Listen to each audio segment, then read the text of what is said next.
Olá, aqui fala o professor Paulo Henrique Pegas. Domingo, 3 de maio de 2020, né? Estamos em plena situação de pandemia aí, situação extremamente complicada para todo mundo. E eu queria trazer um tema para vocês, trazer um tema para debate, que por mais que a gente tenha como principal preocupação, lógico, o combate à pandemia, a Covid-19, né, a parte de saúde. Isso é fundamental, é sem dúvida o mais importante de tudo. Mas a gente precisa pensar na frente. Se Deus quiser, nós vamos passar por isso. Não está sendo fácil para ninguém. Cada notícia que a gente vê na televisão, que a gente lê no jornal, que escuta no rádio, que acessa aqui a internet, que consegue informação, ela nos deixa extremamente preocupados. E quem tem o mínimo de sensibilidade fica muito machucado, né, por dentro, mesmo que não tenha ninguém da sua família, ninguém próximo nessa situação. Ver o sofrimento de tanta gente é algo que é, mexe demais com o emocional da gente. A gente fica. Não dá para ter o ânimo que teríamos em qualquer outra situação normalmente. A gente sabe que dificuldades muito espaço, a vida é difícil, tem problemas de todos os lados, mas assim a nossa porta, da forma como a gente está vendo, né, é realmente muito ruim. Mas a gente tem que pensar na frente, se Deus quiser, a gente vai passar, vai avançar nesse ponto, conseguir encontrar uma alternativa, né, com a ajuda dos cientistas mundo afora que estão estudando com profundidade a possibilidade de encontrar uma vacina, um remédio que atenue o impacto. E a gente com certeza vai sair diferente disso tudo aqui. Eu queria trazer para vocês uma preocupação que eu tenho, né, muito grande com a reforma tributária. E não é entrar em assunto técnico, tecnicismo, num momento tão importante, é porque esse assunto ele está diretamente ligado à situação que nós entramos nessa crise, né? O Brasil já entrou nessa crise em crise. O Brasil tem um problema tributário de longos e longos anos. Eu estava arrumando minhas coisas aqui, eu sempre guardo alguns jornais antigos, algumas coisas de passado, né? Eu estava pegando matérias de 2002, 2005, 2006, 2010, 14, 13, e várias dessas matérias falando de necessidade de simplificar o ICMS, necessidade de se fazer uma reforma tributária, a discussão do PIS e da COFINS na base do ICMS. Achei uma matéria aqui de 2007. Aí falei, meu Deus do céu, perdemos 13 anos nessa discussão. Se tivéssemos reconhecido os erros cometidos pelo legislador lá em 2007, quanto tempo nós teríamos poupado aí gastos públicos com uma discussão dessa absurda e que não foi totalmente resolvida ainda, já que o julgamento do dia 1º de abril acabou não acontecendo por conta de tudo que estamos passando. Então, a reforma tributária é algo urgente. É isso aqui o título da matéria que eu estou colocando aqui para vocês apresentar, né? O Brasil vai precisar, e muito, da reforma tributária para reagir a partir de 2021, considerando que 2020, infelizmente, é um ano já perdido. A gente espera, acredita, piamente que até o final do ano a gente vai ter a nossa situação, nossa mundial, não do Brasil exatamente só, mas resolvida, arrumada, reorganizada para a gente tocar a vida e seguir cada um com seus problemas, cada um buscando suas soluções.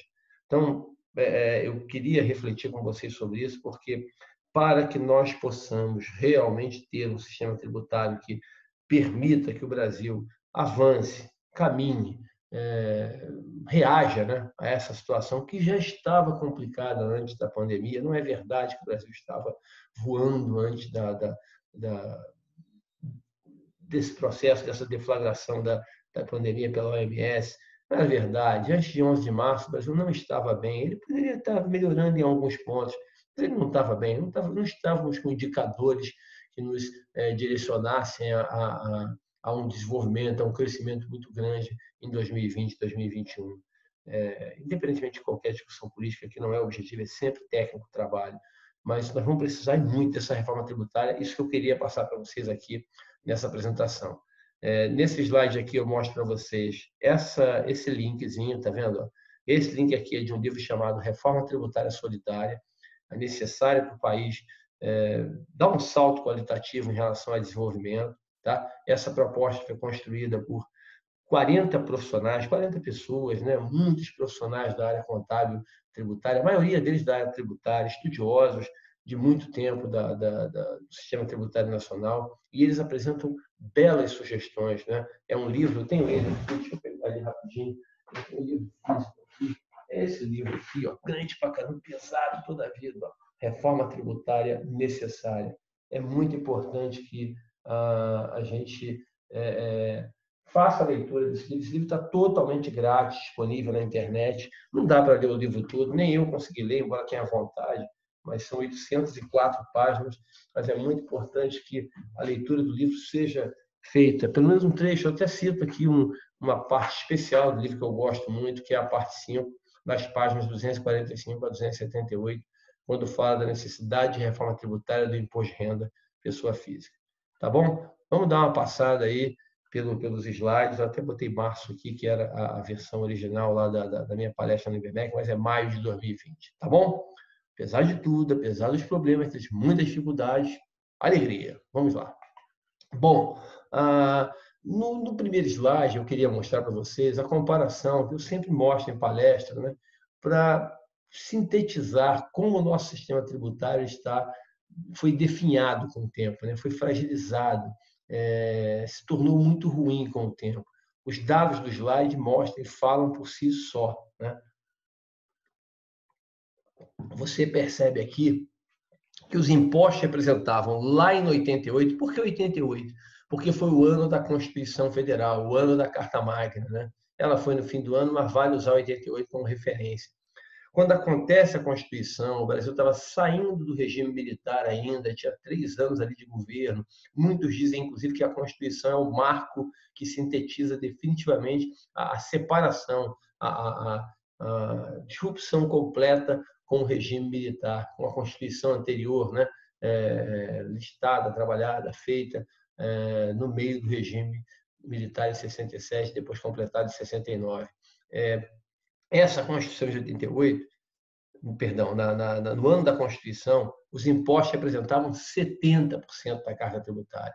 Quer dizer, você arrecadava em torno de 24% do produto interno bruto. Oscilava muito, e tem muitos dados controversos da época por causa da inflação, mas a carga tributária média ficava na faixa de 24% do produto interno bruto. E os impostos representavam 17% do PIB, ou mais ou menos 70% dessa carga tributária. O que acontece hoje? Hoje, ano retrasado, que é o último dado disponível, mas também deve ser em 2020, não deve mudar substancialmente. Os impostos continuam representando os mesmos 17% do PIB, estão vendo? Igualzinho a mesma coisa. O problema é que eles sinalizam, representam 51% da carga tributária, que aumentou, né? Era 24% do PIB lá na época, hoje é 32,5%, 33%. Aí você pergunta, onde houve esse aumento de 1/3 da carga tributária? Onde houve o crescimento de 24% para 33%? Esses 8% do PIB cresceram aonde? Foram contribuições, né, sociais, principalmente a COFINS, a Contribuição Social sobre o Lucro Líquido. O PIS/PASEP já existia, mas foi turbinado. Depois criaram a CID, e uma série, a CID é a Contribuição sobre a Intervenção no Domínio Econômico, cobrada principalmente sobre combustíveis, e uma série de outros penduricários, outras contribuições sobre receitas, né, criadas ao longo do tempo. Quer dizer, assim, o que aconteceu com o nosso sistema tributário nacional? Ele já não era muito bom, mas ele conseguiu piorar, né? Com a necessidade de você ficar criando contribuições e transferindo-as para lá e colocando a arrecadação delas direcionadas, deixando de transferir os recursos para os estados e municípios, você tornou o sistema tributário caótico, complexo demais. Porque o que é a COFINS, na verdade, e o PIS? Preste atenção nisso. O que é a COFINS e o PIS? É a mesma coisa que o ICMS e o ISS. Quando você, empresa, vende uma mercadoria ou vende um serviço, você paga ICMS ou você paga ISS. Só que, além de pagar ICMS e ISS, você paga também as duas contribuições. Paga o PIS e a COFINS, paga o PIS e a COFINS. Então, por exemplo, um parque de diversões, quando ele vende seu bilhete, seu ingresso ali para você entrar, ele está te cobrando o ingresso, sobre aquele ingresso ele vai pagar ISS e sobre aquele ingresso ele vai pagar PIS e COFINS. Aí eu pergunto, ele não poderia pagar uma alíquota de ISS maior e cobrar um imposto só, o governo cobrar um imposto só do parque? Poderia, mas ele cobra 3 por quê? Porque o ISS é do município, o PIS é da Secretaria de Trabalho e a COFINS é para a Seguridade Social. Os dois, PIS e COFINS, são federais. Poxa vida, não tem necessidade de você colocar um contribuinte, a empresa, na sua confusão, você, Estado. Então, é fundamental que o Estado, que o governo, tenha um sistema tributário simplificado para facilitar a vida das empresas na relação, na geração, né, das suas atividades operacionais, assim que elas puderem voltar, e elas vão voltar, se Deus quiser. Então, é muito importante entender que PIS e COFINS não tem função efetiva, tributariamente falando, a não ser complementar ICMS e ISS. Então, eles deveriam deixar de existir. Não dá para deixar de existir de uma hora para outra. Completou e pronto. Mas é necessário que se tenha um planejamento para que eles acabem com o tempo, deixem de existir, né? Não continuem no sistema tributário nacional. E aí é o termo que está de vermelho ali, né? O manicômio tributário, não sei exatamente quem foi o primeiro que falou isso, várias pessoas falaram, usaram esse termo manicômio tributário, mas é o reflexo do que é o Brasil, uma confusão tributária completa. Bom, aí, prosseguindo, a divisão dos tributos em 2018, né, que é o último dado disponível que nós temos, ela apontava uma arrecadação anual em torno de 2 trilhões e 300 bilhões de reais. Pois bem, uma coisa importante, esses 2,3 trilhões, como é que ele era distribuído no Brasil? Primeiro aqui a tabelinha de baixo. Tá? Como é que ele era distribuído no Brasil? A sua distribuição no Brasil, ela era 75% em tributos cobrados sobre a renda, perdão, o consumo e os encargos sociais. Quer dizer, o que é um tributo sobre consumo? É aquele imposto, contribuição cobrada no preço de um produto ou de um serviço. E os encargos sociais, tudo que você cobra da folha de pagamento. Né? Então, o Brasil tinha 75% da sua carga tributária sobre o consumo e encargos sociais.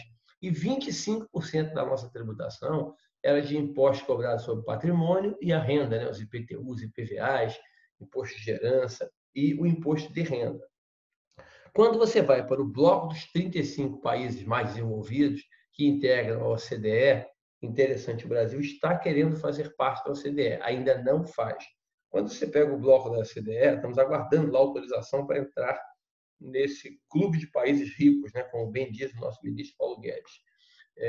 Então, na OCDE, você pega a média das empresas, dos países, perdão, que integram esse organismo, você percebe que o consumo e os encargos sociais representam 61% da carga tributária, enquanto o patrimônio e a renda correspondem a apenas 39%. Quer dizer, o mix renda-consumo no Brasil, esse mix, infelizmente, ele é muito diferente do mix dos países desenvolvidos, do mix da OCDE.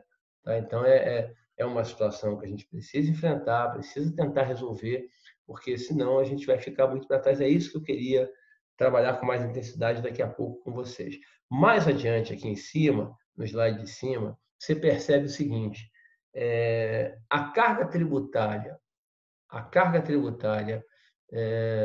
no ano de 2018, ela foi 2.300. Só que, se você tirar fundo de garantia, que é a contribuição para fiscal individual das pessoas, né? INSS, porque INSS você cobra para a aposentadoria das pessoas, né? Cobra das empresas, das pessoas para isso. E o sistema S, que teoricamente é para um trabalho específico de parte social, de parte de lazer, de ensino, né, de apoio a micro e pequenas empresas.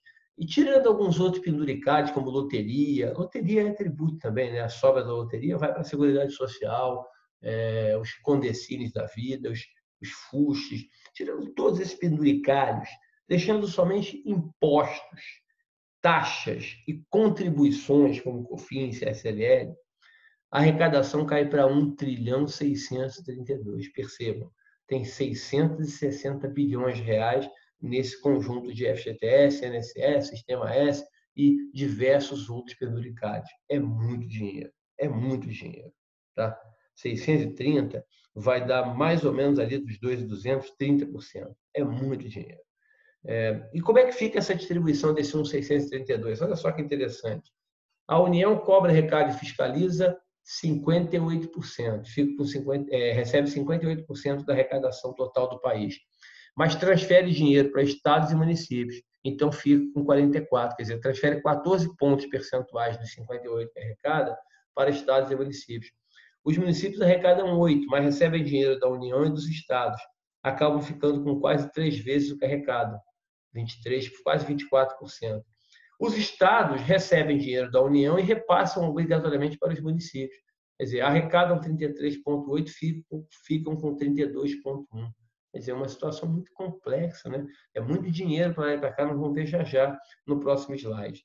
E aí, a base de tributação, como eu falei, tem essa incoerência no Brasil de 75 com 25 no Brasil e 61 com 39 nos países da OCDE. Bom, aí, pegando os 10 tributos mais arrecadados do Brasil, eles respondem por 85% da nossa carga tributária. A gente entende um pouco da confusão que é o sistema tributário e um pouco do que eu falei. Nós já entramos na crise da pandemia da Covid-19 em crise, porque esse sistema tributário ele deixa o país permanentemente em crise pela complexidade, pela forma como ele está estruturado. Então, eu tenho aqui o ICMS, que corresponde é o primeiro imposto de arrecadação, né? O líder, o 465 bi foi a arrecadação em 2018. Eu tenho 75% dele, que quem cobra, arrecada e fiscaliza é o Estado, mas o Estado fica com 3/4 do que arrecada. Se arrecado 4, fico com 3. Eu obrigatoriamente passo para os municípios. De que maneira? Esses 25% dos municípios eles ainda vão de forma complexa, tá? Não é automático, não. 75 dos 25 vai conforme o município que arrecadou. E o restante vai conforme a lei estadual. O Brasil tem 27 leis estaduais diferentes. É importante destacar isso. Tem muita confusão Brasil afora de município, principalmente capital, processando o Estado, porque entende que a regra criada foi para prejudicá-lo. Tá? Aí você vai mais adiante, você vê que o INSS é o segundo, com 417 bi, o dinheiro destinado para a Seguridade Social, para a Previdência Social, principalmente para pagar a Previdência. Tá? O imposto de renda, que é o terceiro, você percebe que a União cobra, arrecada, fiscaliza e fica com pouco mais da metade do que ela arrecada, 51%.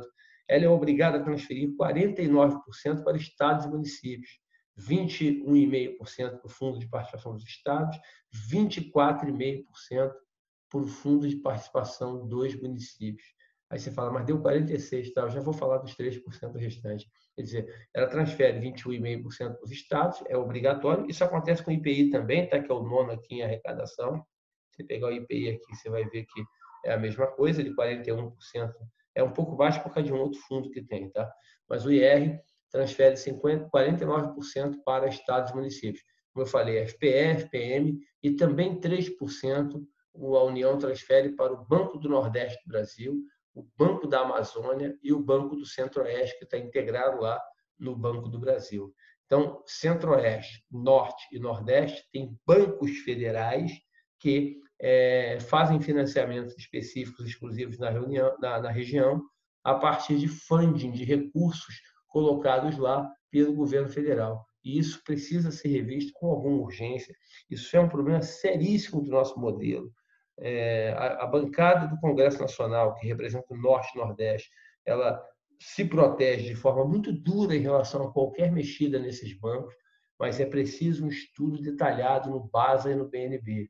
O FCO não tem informação porque ele está dentro do Banco do Brasil, mas o BNB tem uma engenharia contábil envolvida que distorce completamente as informações do dinheiro ali colocado. Eu vou dar apenas um dado para vocês, pesquisado, com segurança, que tem nesse Banco do Nordeste do Brasil. De 2000 a 2019, preste atenção no número, de 2000 a 2019, o BNB recebeu de recursos federais, de IPI e imposto de renda, desse fundo que eu estou explicando para vocês aqui, que é 1,8% do IR e 1,8% da arrecadação do IPI que eu mando para lá, para o BNB fazer os financiamentos.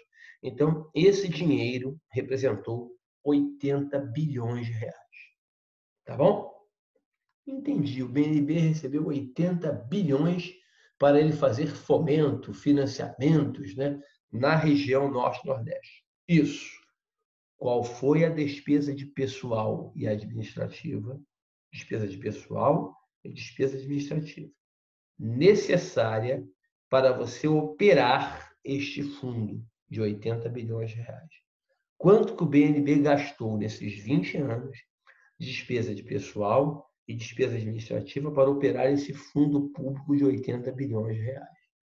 Gastou 32 bilhões. 30, vou fazer o contrário, 32 bilhões de reais. 32 bilhões sobre 80 dá 40%. 40%. Quer dizer, eu tiro do dinheiro da arrecadação do orçamento 100 e você gasta 40 antes de fazer o trabalho, só para você pegar esse 100 aqui e emprestar. Quer dizer, na verdade, você não consegue emprestar 100, concorda? Você consegue emprestar 60.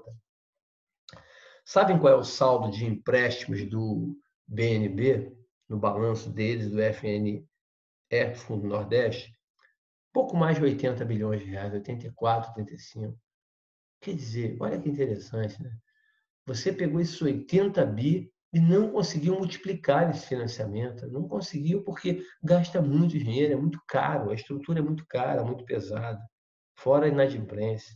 Então é necessário. O base é a mesma coisa com percentual um pouco menor, tá? Lógico, é 0,6 que você destina, é um terço menor, mas tem os mesmos problemas. Imagino que o FCO também possa ter, não conheço porque está dentro do Banco do Brasil. É fundamental revisitar isso. Fundamental. Vamos adiante. COFINS. A COFINS tem 242 bilhões de reais de arrecadação.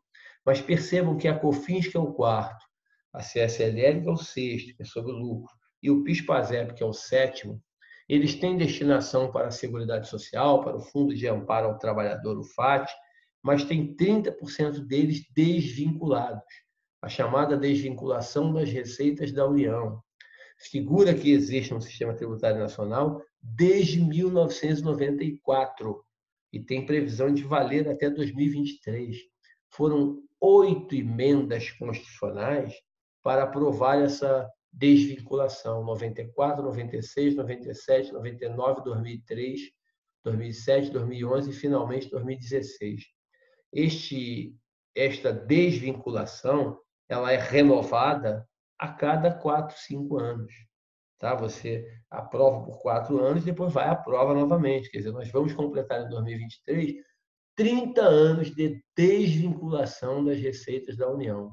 Você pega dinheiro que seria para a Seguridade, para trabalho, e desvincula para gastos correntes, para qualquer gasto que a União deseje fazer. Tá? Você percebe aqui que o FGTS é para os trabalhadores, então é para fiscal, o dinheiro ele é carimbado, você não tem muita ação sobre ele. Um ponto importante, né, o FGTS tem 54 anos de existência. Aquele FGTS teve uma função, cumpriu. O FGTS hoje, será que é necessário para todo mundo da forma como ele está? Ou será que ele deveria ser uma proteção para os trabalhadores de renda mais baixa? Né? Aquelas rendas menores, você teria o fundo de garantia da sua essência, com 8%. Será que não poderíamos reduzir o encargo para as empresas? Diminuir para 7, para 6, para 5, para 4, para 3, dependendo da renda. Quanto maior o salário, menor a porcentagem, de modo que você preservasse aqueles trabalhadores de renda mais baixa, mas diminuísse o encargo das empresas para as rendas mais elevadas. É necessário pensar nisso aí. É necessário. Isso aí onera a contratação de empregos por carteira assinada. Né? E aí você vai criando um sistema paralelo para isso, né? Começam a abrir empresa para prestar serviço que deveria ser prestado por pessoa física, você começa a distorcer a cadeia econômica, começa a distorcer tudo, a esculhambar o processo, o termo é esse. Tá? É necessário repensar isso. Então, você vê que tem ainda, fechando aqui, o ISS com 58 e o IPVA. O IPVA, eu faço uma pequena ressalva aqui. Quando você vai no mundo desenvolvido, e você pega impostos parecidos com o IPVA, eles não são considerados impostos sobre patrimônio como nós fazemos aqui no Brasil, tá? Eles consideram o IPVA como um imposto sobre o consumo, porque você paga IPVA pelo fato de ter um automóvel. É diferente do IPTU. O IPTU você paga pelo fato de ter um imóvel. Tá bom, mas o imóvel não é um consumo, né? Você não usa o imóvel, é bem fixo ali. Não tem como transferir imóvel de um lugar para o outro, transitar. O imóvel está fixo ali. Você não pode comprar um imóvel no Rio e registrar em Niterói. O veículo pode. O veículo você pode fazer isso. Então, muitos entendem que a cobrança de IPVA seria o imposto sobre consumo, né? Porque você paga IPVA para usar o automóvel de 1º de janeiro a 31 de dezembro. Aqui nós estamos trabalhando como patrimônio, tá bom? E mesmo em IPVA, metade dele é transferida obrigatoriamente para o município onde o veículo foi licenciado. Correto? Deixa eu passar adiante e começar a falar das propostas com vocês depois dessa rápida radiografia. O Congresso Nacional está analisando a proposta integrada, né? Uma proposta integrada entre a do deputado Luiz Carlos Raul, que tinha sido trabalhado na gestão anterior do presidente Michel Temer, e a proposta do Centro de Cidadania Fiscal, a partir do economista Bernard Api, que trabalhou nos governos, principalmente do PT lá atrás, no Ministério da Fazenda. Tudo técnico, tá, gente? Nada político. Então, vamos adiante. Qual é a combinação da proposta que está no Congresso? Eles querem juntar esses 6 tributos que vocês estão vendo aqui, ó, o IPI, o ICMS, o ISS, o PIS/PASEP, a COFINS e também a CID, Contribuição sobre a Intervenção no Domínio Econômico, querem juntar isso tudo e colocar 2 impostos. O Imposto de Bens e Serviços, que seria o IVA brasileiro, né? E também o Imposto sobre Serviços, sobre produtos seletivo, imposto seletivo, né? Seria cobrado sobre poucos produtos. E querem criar um comitê gestor, que eu achei de extrema confusão, né? Uma proposta pede que esse comitê gestor seja totalmente federal, outra pede para ter integrantes dos estados. Está muito confuso e, sinceramente, tem tudo para dar errado criar comitê gestor aí para isso, tá? Mas vamos lá. O IBS teria os seguintes pontos principais nas propostas que estão até agora apresentadas para a gente no Congresso. 6 tópicos que eu botei aqui. Primeiro, teria alíquota com parcela federal, estadual e municipal. Você teria uma alíquota única federal, mas os estados poderiam cobrar uma alíquota desde que fosse uma só e o município também. Achei muito confusa essa proposta do CCIF. Muito confusa. Tá? E a proposta reza também que o imposto sobre bens e serviços passaria a ser recolhido integralmente para o estado de destino. Isso é diferente do que acontece hoje. Hoje não é assim. Hoje, se uma fábrica produzir um biscoito aqui no Rio de Janeiro, uma bolacha aqui no Rio, por R$100 e revender para São Paulo por 150, São Paulo tiver uma alíquota de 18%, como é que fica o final? No final, você vai recolher de ICMS ao todo, 18 de 150 dá R$27. Só que São Paulo vai levar R$15 desses 27. O Rio de Janeiro vai levar R$12, porque o Rio de Janeiro vai levar 12% dos R$100 da venda da Piraquê para o Carrefour. Então, hoje é dividido. Dividido assim, distribuído, né? Uma parte é para o estado de destino, São Paulo, outra parte é para o estado de origem, de produção, o Rio de Janeiro. Com privilégio, claro, para o estado de consumo e de destino. Mas o que a proposta reza, orienta, é que o recolhimento seja integral para o estado de destino. Tem que tomar muito cuidado, muita cautela nesse ponto. As principais destinações seriam mantidas. Não dá para você fazer tanta mexida, nesse ponto eles foram até prudentes. Mas o que eles estão sugerindo aqui? Você iria preservar a arrecadação anual, né? A arrecadação anual e atual, perdão. Na verdade, uma coisa que é importante entender, a proposta diz que esses 6 impostos aqui são substituídos pelo IBS e ISS e acabou.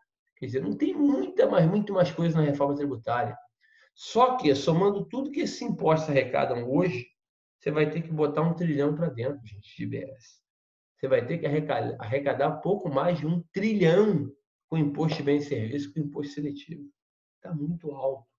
Vai ser muito difícil conseguir arrecadar isso tudo. Vai ficar muito alta a alíquota. Uma alíquota só vai ficar muito alta. Quando você paga PIS, COFINS e ICMS, dilui por 3. Pagar um tributo só vai ficar 40%, 38%, 35%, vai ficar muito alto. Tem que ver como é que vai fazer isso. Tem que ver como é que vai fazer isso, né? E se cobrar por dentro, então, vai ficar pior ainda, tem que ser por fora, que realmente é o ideal, no meu entender, você acrescentar o tributo no preço. A fase de testes duraria 2 anos, quer dizer, você iria conviver por 2 anos com o IBS, com o ICMS, com o ISS, com todos os tributos. Só que você teria uma alíquota de 1% do IBS, apenas 1%, e iria descontar isso da COFINS. Quer dizer, na verdade, não aumentaria a arrecadação, porque tudo que você arrecadasse de IBS, você descontaria da arrecadação da COFINS. Lá na hora de pagar a COFINS, você diminuiria o valor. Então, minimizaria bastante o problema. Na fase de transição, disseram que são 8 anos a fase de transição. Os 5 tributos seriam suas alíquotas reduzidas em 1/8 por ano, extinguindo-os em 10 anos. Quer dizer, você iria conviver com todos os tributos que nós temos hoje e mais esse IBS aí. E ao final dos 10 anos, eu acho tempo demais, tá? Você iria conviver com os 2 tributos, reduzindo paulatinamente as alíquotas dos tributos citados ali que existem hoje, tá?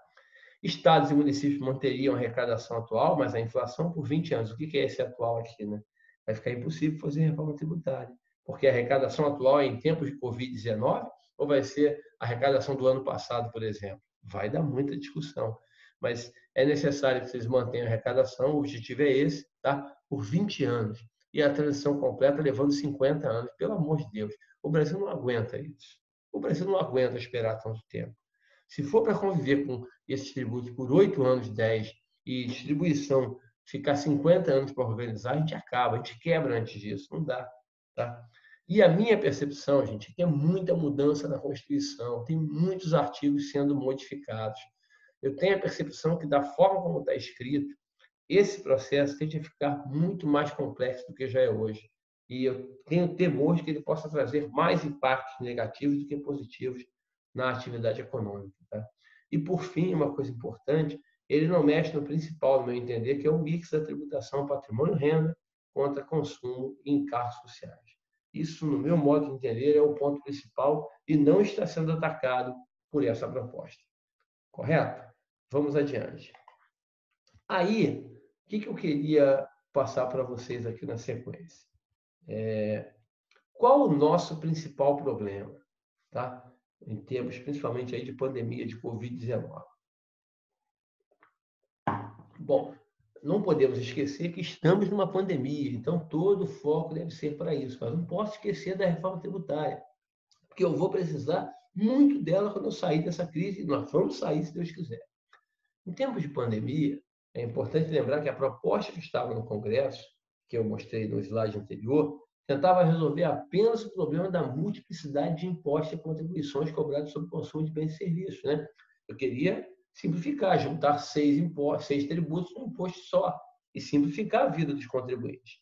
O governo, por outro lado, o que ele estava pensando?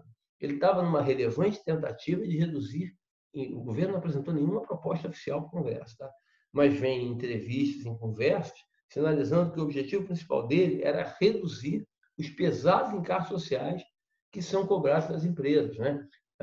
O INSS, o Sistema S, que abocanha 5,8% da arrecadação das empresas, o seguro de acidente de trabalho, o RAT, lá, o FGTS e tantas outras coisas. Então, o governo estava, pelo menos, trabalhando nesse sentido. E aí é que eu queria lembrar vocês, né? É importante mais lembrar o seguinte, que nós temos um imposto de renda totalmente regressivo no Brasil. Totalmente regressivo. Esse imposto de renda, ele contribui de forma decisiva, no meu modesto entendimento, para tornar o Brasil um dos países mais desiguais do mundo. Do mundo. Tá? A tabela do imposto de renda foi congelada durante 5 anos, de 96 e 2001. Em 2002 ela foi atualizada, retroagiram em 96 e atualizaram ela. Mas ela foi novamente congelada de 2002 até 2004. Ficou 3 anos congelada depois. Na verdade, 2 anos, né? Ela foi atualizada em 2000, 3 anos. Ela foi atualizada em 2002, referente de 2001 para trás. E aí ela foi congelada por 3 anos, até 2004. Entre 2005 e março de 2015 foi novamente atualizada, mas preste atenção. Aqui, Aqui, quando eu atualizei em 2002, eu cumpri esse período que ficou sem. Quando eu atualizei aqui, tá? Entre 2005 eu atualizei, eu não considerei os 3 anos anteriores. Então, aqueles 3 anos foram perdidos lá. E desde março de 2015 que a tabela está congelada. Já se vão 5 anos aí, né? Então, a tabela foi congelada 5 anos atrás e não foi mais corrigida. Por outro lado, em paralelo a isso aí, as empresas continuam pagando juros sobre capital próprio e obtendo expressivas reduções na sua base de imposto de renda. Eu vou mostrar daqui a pouco um percentual, um número revelador para vocês disso. Então, as empresas não pagam 34%, tá? Porque tem muitas deduções do seu imposto de renda, a principal delas é o pagamento de juros sobre capital próprio, tá? Além disso tudo, os sócios acionistas das empresas, quando eles recebem o lucro, quando a empresa distribui o lucro para eles, esse lucro é isento de tributação. Não pagam nada de imposto de renda. Tá? E as rendas oriundas de capital, quer dizer, por exemplo, ganho de capital, né? Quando você vende um imóvel com baita lucro, com lucro, você paga o imposto com alíquota baixa, no meu entender. Você paga apenas 15%, quando no lucro da empresa a alíquota hoje é muito mais elevada. Tá? E aí um ponto importante, né? Por que não se discutiu isso aí com tanta profundidade anteriormente? O Brasil perdeu muito tempo. Não é isso. É que simplesmente a Receita Federal do Brasil ela não abria os dados, ela dificultava. Sem abrir dados, só quem está lá dentro consegue trabalhar. Né? Desde 2014, quando a Receita Federal resolveu abrir os seus dados, abrir as suas informações, nós temos como fazer pesquisas. E essas aberturas mostraram que é fundamental que se faça, como está escrito ali, uma profunda, uma completa, uma corajosa mudança na forma de cobrar imposto de renda no Brasil, principalmente pessoa física. Se não fizer isso, eu não tenho dúvida de afirmar, com segurança. Você pode simplificar o sistema, vai melhorar, claro. Pode simplificar o sistema de tributo sobre o consumo, pode fazer o que você quiser. Se não mexer nesse mix aqui, você não vai fazer reforma tributária. Você vai fazer uma pequena melhoria na forma de cobrar tributos, mas não vai fazer reforma tributária. Reforma tributária é outra coisa. Reforma tributária inclui também você colocar, mudar o tributo da pessoa física e colocar ele realmente como deve ser. Bom, vamos adiante. Aí, nos tempos de pandemia, né, da Covid-19, como está escrito aí, né, não, deixei por outro slide. Vamos para a tabela para a gente entender como é que era aí o imposto de renda da pessoa física no Brasil. 2007. Por que 2007? É o primeiro ano da base. Presta atenção no slide. 2007 é o primeiro ano da base que a Receita divulga. Ela não faz essa abertura em 2006 e 2005, então eu só tenho 2007 para trabalhar. Segunda informação importante, relevante de se descobrir. Deixa eu ver onde é que eu boto isso aqui. Deixa eu sumir um pouquinho aqui.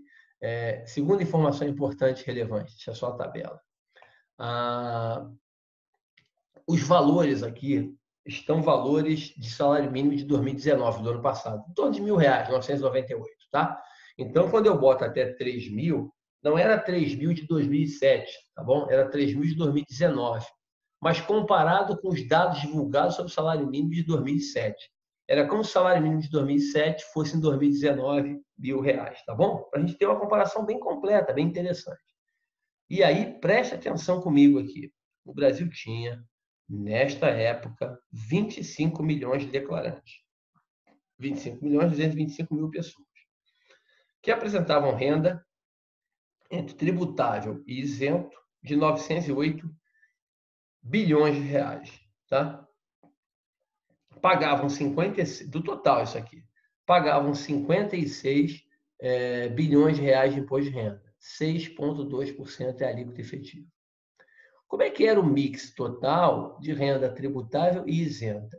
Tributável era 3/4, mais que 3/4, quase 77%, e isenta 23%. Mas percebam já aqui que quanto maior a renda, maior o percentual de rendimento tributável dela. Falei errado. Quanto maior a renda, menor o percentual de rendimento tributável e maior o percentual de rendimento isento. Estão vendo? Na medida em que a renda vai aumentando, o rendimento isento vai aumentando em porcentagem. Quer dizer, que maravilha, né? Que maravilha esse Brasil. A renda mais alta paga menos alíquota efetiva de imposto de renda. Tem um volume de isenções muito maior do que as rendas mais reduzidas. Tá bom? Então, e aqui ao lado a alíquota efetiva, né?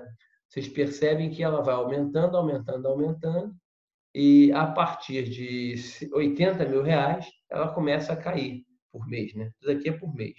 A partir de 80 mil mês, ela começa a cair e vai para 10,3, caindo demais na última faixa, nas rendas acima de R$ 160.000, 160 salários mínimos.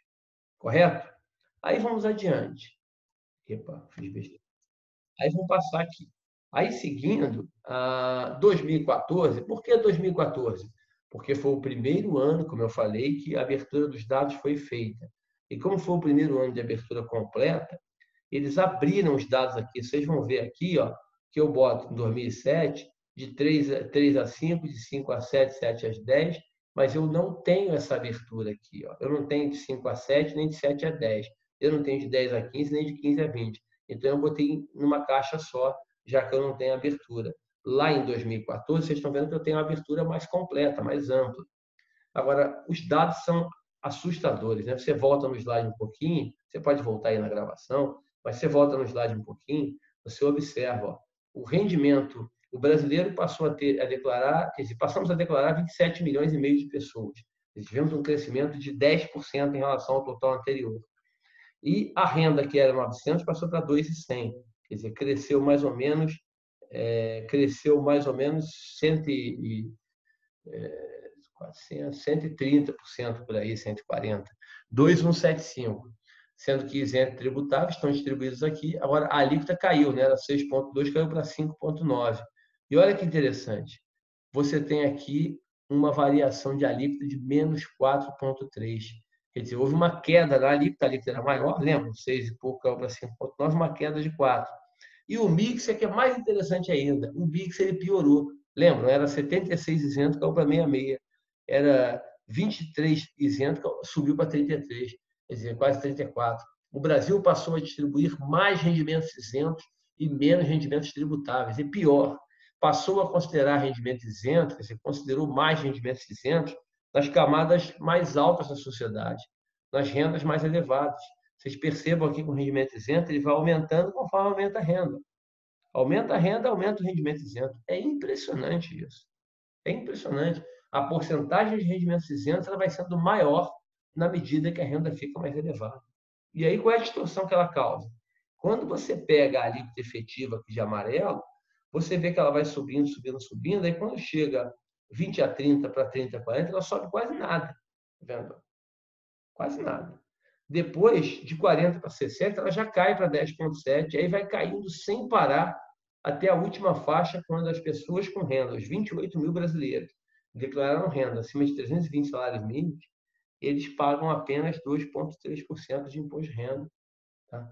E eles têm ali rendimento tributável, a última faixa chega a ter 11% só. Quer dizer, quem tem renda acima de 28 mil só tem 11% de rendimento tributável e 88,6% de rendimentos isentos na sua declaração. É uma excrescência isso. É um negócio que assusta. E na variação de alíquota entre 7 e 14, você observa aqui, ó, de 5 até 20 mil, você percebe um aumento um aumento nas alíquotas, né? E a alíquota que estou falando aqui, então a alíquota aumentou, tanto de 5 a 10 como de 10 a 20. Agora, percebam que de 20 para cima, a alíquota diminuiu. Quer dizer, caiu a alíquota, vai caindo a alíquota para renda mais elevada, de modo que ela cai 1/3 lá na última faixa de tributação. É muito distorcido. E eu não tenho abertura quebrada, tá? Se eu tivesse abertura quebrada aqui, vocês iam ver que nessa última faixa a queda é ainda maior. É ainda maior. Tá bom? Quando você vai para 2017, que é o ano retrasado, é o último ano da amostra, né, retrasado para fins de divulgação, você percebe que a alíquota tem um saldo de 3%, né? Ela aumentou bastante, 3% aqui, essa variação da alíquota em relação a 2007, tá? 6,2 de 2007. Ela cresceu bastante, 3%. O Brasil passou a ter 29 milhões de declarantes, mas perceba que ela cresce só nas rendas até 40 mil. Renda até 40 mil, a alíquota cresce. Renda acima de 40, a alíquota cai. É impressionante isso, né? E vocês percebem o seguinte, percebem que o volume de rendimento isento continua altíssimo.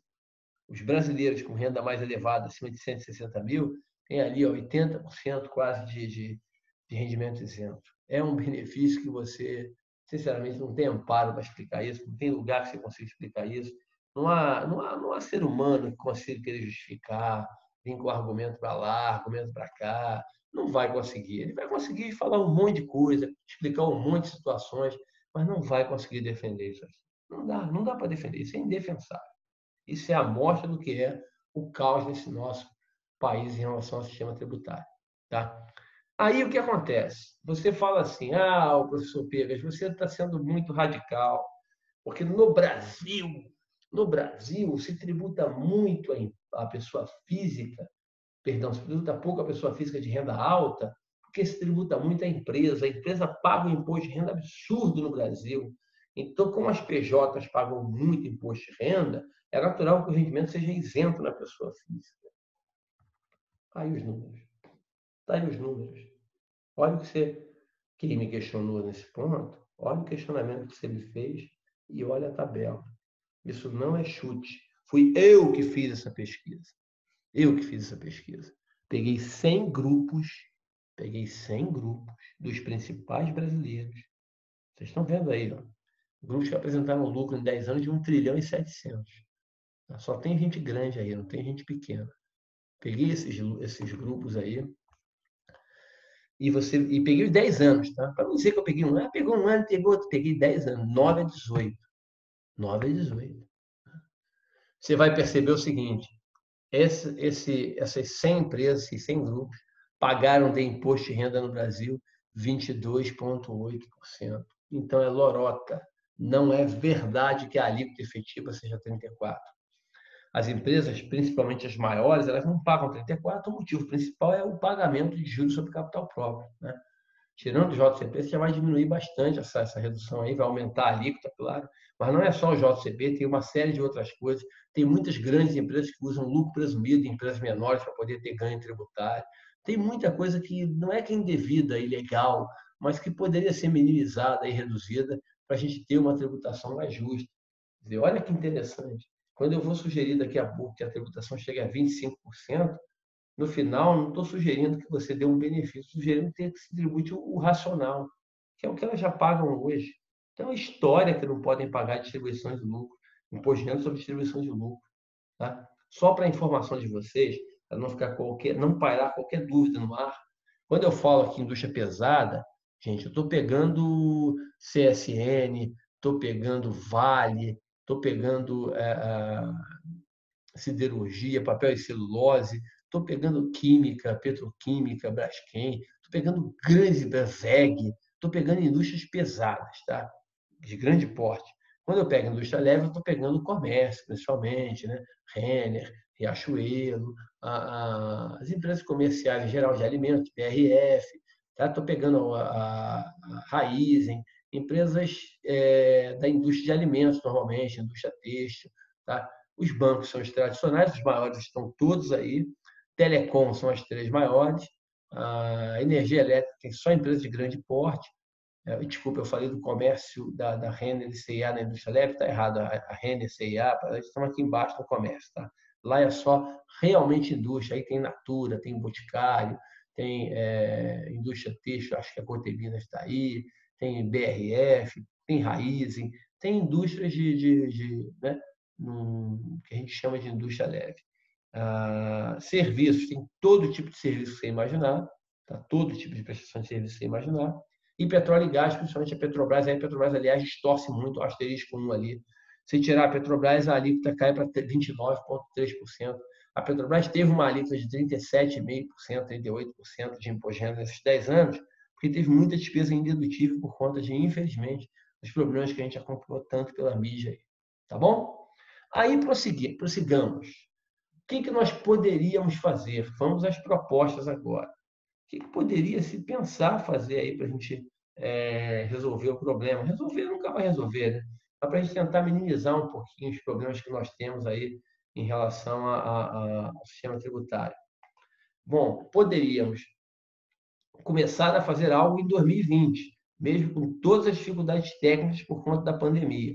Mas não há necessidade de tempo de alterar a Constituição. Tá? Não vai dar para mexer na Constituição de forma profunda. Então, o que a gente pode fazer?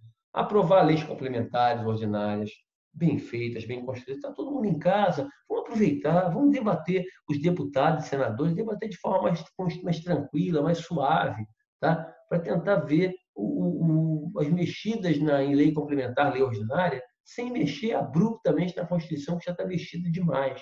Tá? E aí você pode resolver o problema. Vamos a algumas ideias aqui. Algumas ideias na parte do imposto de renda. Preste atenção. São 7 ideias aí, do A até o G. Vamos passar uma por uma. Aqui, ó, comigo. Primeiro A. Epa, não precisava clicar em cima. Primeiro A. Reduzir a alíquota do IRPJ para 20%. Reduz para 20%. Empresa vai pagar 20% sobre o seu lucro. Acabou. E vai ter um adicional de 5% só. Quer dizer, o adicional é muito importante porque ele dá a aplicação da progressividade. Então, você vai pagar um adicional de 5%. Acabou. Vai dar 25%? Não. Vai dar 25% para grande empresa, para mega empresa. Porque os 5% só vai cobrar sobre o que ultrapassar R$600 mil ano. Então, dá 50 mil por mês. Entenderam? Uma empresa que lucrar 600 mil, ela vai pagar 20%, 120 mil de imposto. Aí, se ela lucrar 700 mil, presta atenção, se ela lucrar 600 mil, ela paga 120, 20%. Se ela lucrar 700, ela paga 20% de 700, 140, mais 5% sobre 100, 5 mil, que é o que acrescentou 600 mil. Tá? Então, ela pagaria 145 mil, não daria muito mais percentualmente do que os 25%. Lógico, se você pensar num banco que dá 20 bilhões de lucro, é claro que ele vai pagar praticamente 25%, porque a redução de adicional seria muito pequena para ele. Tá? Então, essa é a redução. Eu estou pedindo aqui, aí eu sei que a gente vai apanhar, mas eu não tenho medo de apanhar. Eu tenho sempre a minha consciência como mais importante. Eu sei que eu estudo bastante esse tema, posso falar com propriedade. Você teria uma alíquota maior por 2 anos. Né? O ministro fala, dá um refresco, dá uma ajuda. Vamos pedir os empresários também para darem uma ajuda. O país todo precisa de ajuda. Então, vamos deixar a alíquota 25% por 2 anos. Quer dizer, em 2021 e 2022, ela vai ficar 25%. E vamos deixar o adicional, em vez de 5%, por 9%, em 2021 e 2022. Em 2023, ele cai para 20% e cai para 5%. Quer dizer, você continua me pagando 34%, mas 34% é efetivo, porque eu vou acabar com o JCP, tá? Você continua me pagando 34% sobre o teu lucro, acima de 600 mil, tá? Para que eu consiga atravessar aí os 2 anos, tentando minimizar os impactos que eu já estava da crise anterior e também que eu estou da crise da Covid-19. Tá bom? Terminaria com a CSLL completamente. E a Seguridade Social? A Seguridade Social se resolve. Sem mexida abrupta na Constituição, você resolve. Você resolve. Você pega um percentual do imposto de renda, do orçamento, e destina. O próprio Congresso pode fazer isso. Né? Pega o volume que se arrecadava de CSLL e destina para a Seguridade Social. Acabou, resolveu o problema. Resolveu o problema. Não tem que criar confusão por causa disso. E acaba com juros sobre capital próprio. Encerra. Já a partir do ano que vem, encerra esse instrumento que, sinceramente, não tem sentido continuar existindo hoje. Bom, todo rendimento da pessoa física, isso aqui é muito importante, isso aqui é o cerne da questão, presta atenção. Todo rendimento recebido por pessoa física, o meu copo aqui, ó, que eu estou bebendo minha água, vai integrar esse copo, vai entrar aqui na cesta. Ganhei salário, vai entrar na cesta. Aí eu, de vez em quando, vou dar uma aula fora, numa instituição que não tem o vínculo empregatício, por exemplo. Dou aula na FPCAF em São Paulo, não sou empregado da FPCAF. É um trabalho não assalariado. Sou empregado do IBMEC, do BNDES do IBMEC. Eu dou aula no IBMEC, vou lá e recebo meu salário. Então, eu não sou assalariado na FPCAF, vou lá, dou algumas aulas e volto. Bom, esse rendimento vai entrar aqui, vai entrar tudo aqui, tudo aqui. Eu tenho um aluguel, mas você é um imóvel alugado, você vai botar aqui. Tem uma aplicação financeira, deu juros de aplicação financeira, vai entrar aqui. Eu tenho ações de empresa, ela me pagou dividendo, vai entrar aqui. Tudo que você receber oriundo de rendimento de pessoa física vai integrar os rendimentos tributáveis. Eu só vou considerar isento pouquíssimas coisas ali. A aposentadoria para quem tem mais de 65 anos, a doença grave tem que fazer um estudo, o ministro está certo nesse ponto, tem que fazer um estudo, tem muita gente se beneficiando com isso, talvez botar um teto ali, tem que se estudar esse negócio, mas o salário família, a isenção tem que ser para fundo de garantia, para valor menor, a isenção tem que ser para muito pouca coisa, não pode ser isenção para tudo. Tá bom? E aí, esses rendimentos todos, letra B, vão entrar no copo, no lugar só. E daqui a pouco eu explico a tabela que esse rendimento estaria submetido. Todas as deduções atuais seriam revisadas, reduzidas, tá? Principalmente para rendas mais elevadas. Eu não estou falando que você vai acabar com o gasto do plano de saúde, não. Mas você pode colocar um teto. Olha, eu aceito o gasto com saúde até um valor. Ou até a renda tal, acabou, gente. Dali para frente, você pode usar o recurso que sobrou para você pagar as suas despesas de saúde, tá? Fundamental isso.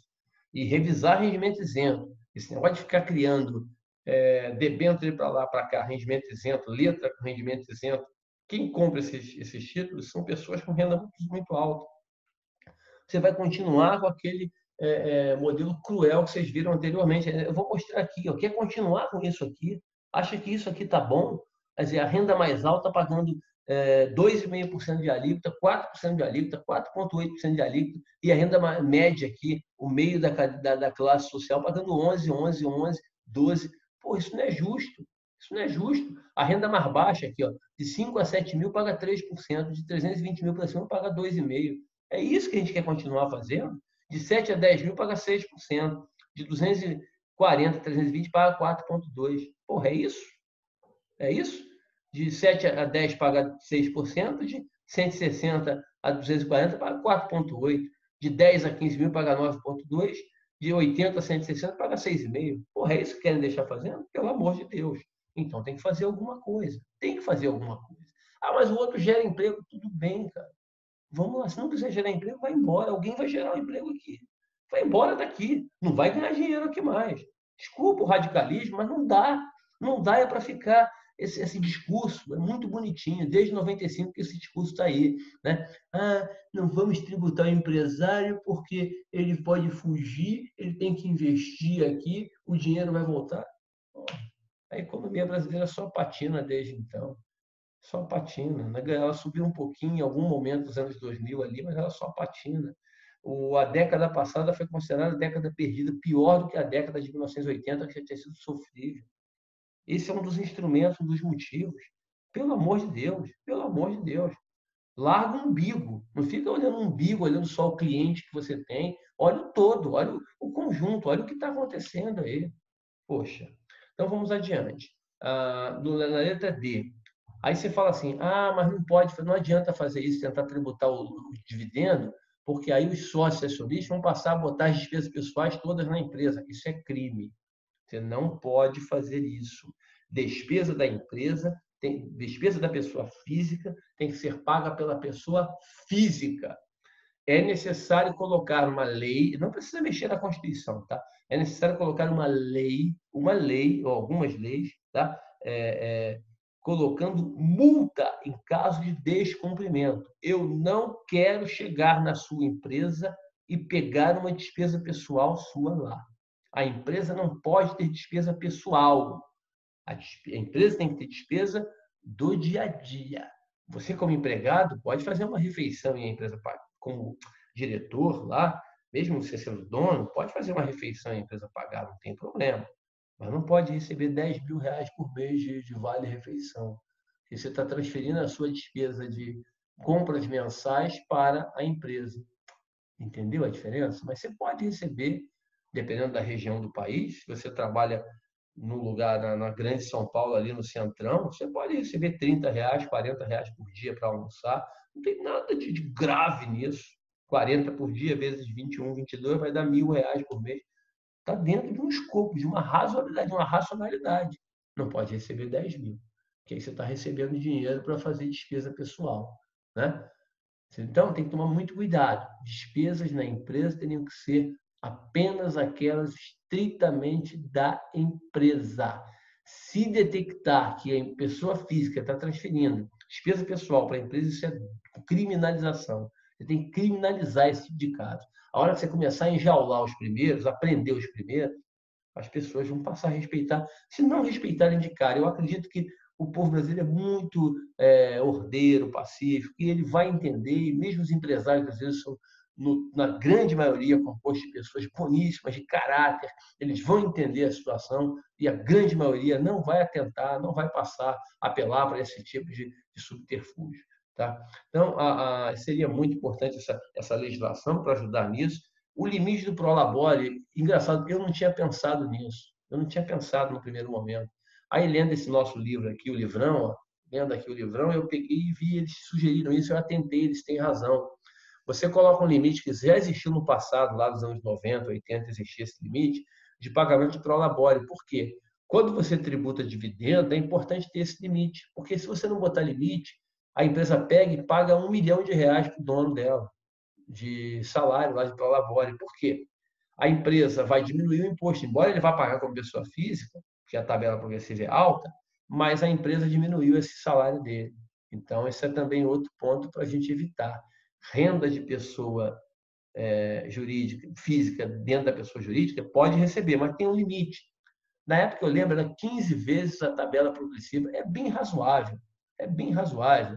15 vezes a tabela progressiva, 28, 30 mil reais. Você paga 30 mil reais. Estou falando para deduzir, não estou me metendo em salário de ninguém. Tá? Você paga 30 mil reais, o sócio da empresa que está exercendo a atividade, é razoável. Agora, quer pagar 200 mil, pague, mas não vai deduzir do imposto de renda na empresa. Acabou. É simples. É simples. Tá?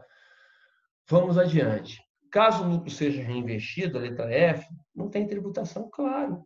Se a empresa deu lucro de 500 milhões de reais, quer pegar esse lucro, quer colocar todo dentro da empresa para crescer, para expandir, para criar uma fábrica nova, para criar uma filial nova, para reformar suas filiais, suas unidades, maravilha, vai em frente. Para contratar mais empregado, vai em frente. Você vai gerar renda, vai movimentar a economia, perfeito, perfeito.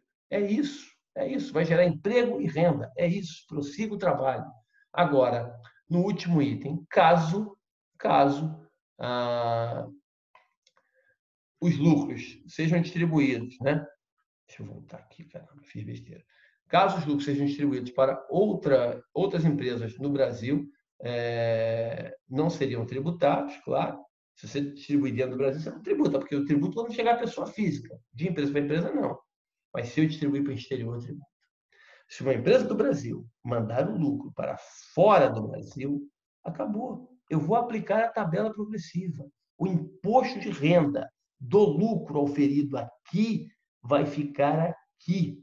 Logicamente que o país que receber vai fazer a sua regra, o Brasil tem a sua reciprocidade de descontar o imposto de renda lá. Agora, o imposto de renda, o ganho, o lucro, tá? Auferido aqui vai ficar aqui. Se eu quiser pagar isso para fora do Brasil, eu vou pagar, mas vou fazer uma equiparação com a tabela de pessoa física, né? Ah, porque o ator tal é brasileiro, o Gerard Depardieu era francês, virou russo. Virou russo, ele vive na Rússia, some daqui. Como ele vai querer ganhar o dinheiro dele aqui, né? Não estou falando do Gerard, que eu nem conheço. Como o brasileiro que mudou para lá vai querer ganhar o dinheiro dele aqui no Brasil, se ele ganhar o dinheiro aqui, ele pode virar cidadão russo, italiano, francês, chinês, japonês, colombiano, o que ele quiser. O que ele quiser. Ele, quando levar o dinheiro para lá, quando a empresa que pagar a ele transferir o dinheiro para lá, ela já desconta o IR pela tabela e acabou, resolveu o problema. Tá? A tabela seria essa aqui. Parece uma tabela muito alta, aplicada a partir do ano que vem, não é alta, vocês vão ver já já. Seria aplicada a partir do ano que vem, a partir de 2021, né? Esse ano não dá, por causa da anterioridade. Essa tabela aí passaria a cobrar renda acima de 3 mil reais. Até 3 mil você isentaria, dá um aumento de mais de 50% em relação à tabela de hoje. Tá? É bem razoável. E, infelizmente, gente, não dá para reduzir mais que isso de alíquota, porque senão você melhora, diminui a tributação da renda mais alta e não adianta nada. Você não pode. Tem que ter uma arrecadação para cobrir o que tem hoje e aumentar das rendas mais elevadas. Tá? Vocês vão entender no slide seguinte. Aqui, o slide seguinte é o quê? É a comparação do que é hoje para o que seria a proposta. Percebam que o ponto de equilíbrio está em R$ 9.733. Agora, preste atenção no que eu vou falar.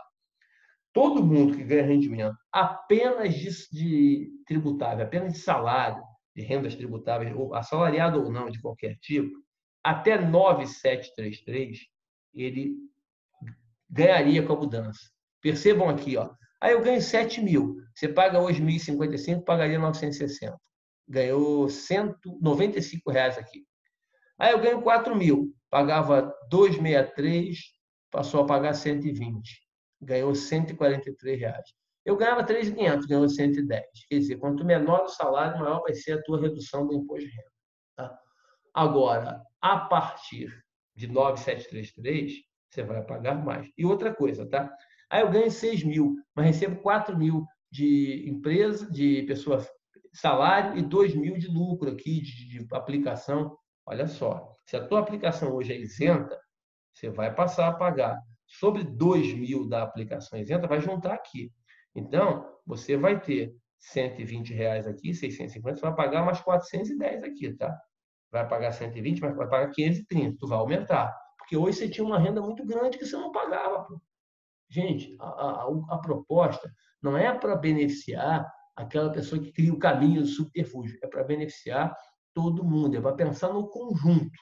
Tua renda vai ser toda tributada de forma uniforme, igual. Se tu ganha 6 mil, vais pagar 13% da sua renda. Se você ganha 7, vai pagar 15. Se ganha 8, vai pagar 16. Se ganhar 15, vai pagar 21. Tá vendo aqui, ó?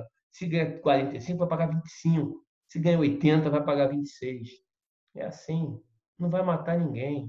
26% não vai matar ninguém. Pô, mas 80, 26% não vai matar ninguém. Você vai tomar 21 mil reais da pessoa.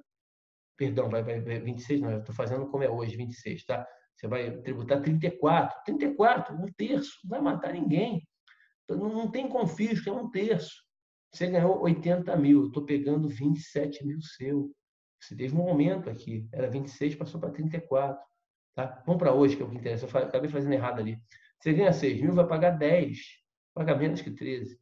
Você ganha 8 mil, vai pagar 15. Tá vendo? 15%. Ganha 9, vai pagar os 18, paga hoje, igualzinho. Tu ganha 10, 18. Se ganhar 20, vai pagar 25. Um quarto. É assim que a vida vai seguir. A ideia é reduzir a tributação do consumo. A renda tem que ser o principal fator de tributação. E a renda pessoal, não é a renda de governo, não é a renda da empresa, perdão. A empresa tem que pagar menos, porque a empresa gera emprego e renda. Tá? A pessoa física tem que pagar um pouco mais. Quem pode mais, paga mais. Quem pode menos, paga menos. É essa a regra. É essa a regra. O que poderia ser feito além do imposto de renda da pessoa física? Além do imposto de renda da pessoa física, poderíamos fazer também, seria importante tentar fazer também, a manutenção dos impostos. Não vai dar para a gente mexer na Constituição como gostaríamos. Eu sei que a gente fica tentado a fazer muita proposta. Vamos mudar isso, mudar aquilo. Não dá para mudar tudo, gente. Não dá. Infelizmente, não vai dar. Tem muita mudança na Constituição. Então, a ideia seria isso aqui, ó, manter os impostos em suas competências atuais, primeiro item, né? É o decálogo da reforma tributária. Com perspectiva futura, distinguir contribuição de valor adicionado. Vai juntar PIS e COFINS numa CVA, uma contribuição de valor adicionado, no futuro você extingue ela.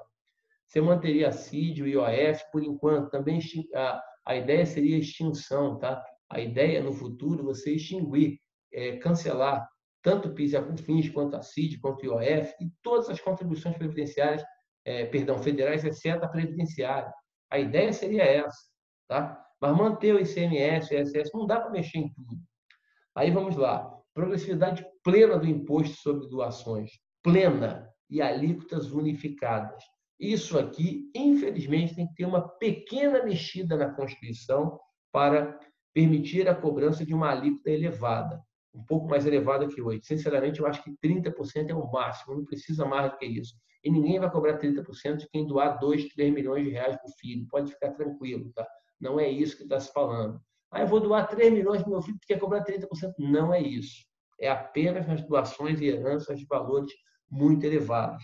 E a gente, num outro momento, aprofunda isso, que é muito detalhe. É para que os encargos sociais, como o governo vem pedindo, deveriam ser reduzidos no máximo de empresa. Você deveria tirar toda a tributação possível de empresa, para deixar a empresa gerar emprego e renda, contratar muita gente, a gente diminuir essa situação difícil que a gente está hoje na pandemia, mas já estava antes dela. Tá? Botar o Brasil por dentro. Então, reduzir os encargos sociais de pessoa jurídica, migrando para a cobrança direta de INSS na pessoa física. Você aumenta um pouquinho o INSS na pessoa física e cobra uma CPMF, a malfadada CPMF, pelo amor de Deus, não satanizem esse tributo, que ele é tão importante. Contribuição permanente sobre a movimentação financeira. Tira esse P aí, contribuição da movimentação financeira. Seria cobrada apenas no débito de pessoa física e com alíquota baixa. Você cobra 0,5%, 0,5% no débito da pessoa física. Porra, pelo amor de Deus, se você ganha R$1.000, você vai pagar R$5 de CPMF. Se ganha 10 mil, vai pagar 50. Se ganha 20, vai pagar R$100. Isso é gorjeta. Se ganha 50 mil, vai pagar R$250. Isso é gorjeta. Pelo amor de Deus. Isso aí ajudaria muito. Se você tributasse todo mundo na pessoa física em 0,5%, você ajudaria muito a arrecadação e ajudaria a diminuir os impostos das empresas, os encargos sociais das empresas, e com isso você geraria mais emprego e renda. Eu só sou contra cobrar CPMF de empresa. E quando você cobra de empresa, a empresa começa a fazer engenharia financeira ali para tentar resolver aquilo, em vez de pagar ao fornecedor, pede o fornecedor para faturar de outro jeito, aí vem, eu pago em serviço, pago em mercadoria, começa a criar uma confusão, aí o cliente paga direto ao fornecedor, começa a criar uma confusão desnecessária, que eu acho que a gente não precisa disso. Então, deixem as empresas de fora da CPMF, cobrem apenas sobre a pessoa física. Tá? E também a revisão da FGTS, como eu falei, não consigo ver. Eu ganho R$40 mil por mês. Por que você recebe 3.200 de fundo de garantia? Não faz sentido. Que você continue recebendo uns R$1.000, 800, tudo bem, até vai, mas 3.200, 8% é muito. Essa tem que ser uma alíquota regressiva. Na medida que a renda aumente, a alíquota diminui, de modo que você possa continuar com a FGTS, mas de forma regressiva, beneficiando aquelas pessoas de renda mais baixa. Integração do PIS na COFINS, né? Acaba com o PIS assim que der, não vai acabar amanhã, mas acaba assim que der. Você pode até acabar agora, bota o recurso do PIS direto para a Seguridade Social e o seguro-desemprego, o abono anual, eles são integrados ali na Seguridade Social. Isso dá para fazer, isso não precisa de uma reinvenção de roda, não. Tá? Seria a contribuição sobre o valor adicionado plena, por fora, uma contribuição só. Em vez de PIS e COFINS, você cobra uma só. E a ideia é que o PIS e a COFINS, nessa nova CVA, eu não estaria criando tributo novo, tá? Porque eu sei que tem muito colega no direito tributário que ele fala assim, tributo bom é tributo velho. Eu concordo plenamente. Plenamente. Por isso que eu estou falando aqui para manter os impostos. Só que PIS e COFINS, eu não vou acabar com isso, só vou mudar o nome. Continua COFINS, só que em vez de chamar de COFINS, chama de CVA. É COFINS VA, se quiser chamar. É só valor adicionado, só para poder atravessar, totalmente unificada, todo mundo sob valor adicionado pleno. Vamos testar a não cumulatividade plena no CVA, na COFINS. Né? Vamos reduzir a alíquota até a sua extinção, claro, e vamos compensar essa redução com um aumento na arrecadação combinada de RPF e RPJ. A gente não sugeriu ali um aumento no IRPF e no RPJ? Então, a hora que a gente sentir que a gente conseguiu aumentar o IRPF, principalmente o RPF, né? Bastante, para equilibrar a arrecadação, a gente vai cortando a COFINS aqui do outro lado. Vai cortando a CVA aqui até zerá-la completamente. Não vai ser fácil. Vocês viram ali que a COFINS e o PIS juntos arrecadam quase 300 bilhões de reais. Então vai dar trabalho, mas a gente tem que ser criativo. senão não vai. Tá? 6. Começou no 2 porque a primeira proposta era do IR pessoa física. Né? Proposta 6. O ICMS simplificado. Eu não vou acabar com o ICMS. Deixa ele como está, senão você vai... É muito complicado. Tem muito incentivo fiscal concedido aí. Então, não dá para mexer de uma hora para outra. Mas vamos simplificar. Ele vai ser regulamentado, como sempre foi, né? Via lei complementar, bem feita, bem construída, sem frescura. Lei complementar. Vamos tornar a cobrança por fora. Vamos tirar o ICMS por dentro. Porque boa parte dos problemas vem dele ser cobrado por dentro. Ele vai ser cobrado por fora. Vendeu por 100, é 15% alíquota, eu cobro 15, vai a 115. Acabou, é mais fácil, simplifica tudo, acaba com o litígio tributário. Então, ele vai ser cobrado por fora, com crédito financeiro, pagou o ICMS, desconta, pagou, desconta, e regras claras direcionadas a reduzir ou encerrar no longo prazo, claro, mas reduzir no primeiro momento a guerra fiscal. Tá? E a arrecadação do ICMS seria transferida imediatamente, assim que foi feita, tá? Para os estados e municípios de origem e destino, como é hoje, como já é hoje. Tá? Quando fizer a transação aqui dentro do mesmo município, do mesmo estado, não tem mistério. Vendeu no Rio para pessoa física, tudo no Rio, resolveu em São Paulo, a vida segue normal. Mas quando for uma transferência do Rio para São Paulo, né? De Niterói para Campinas, tá bom.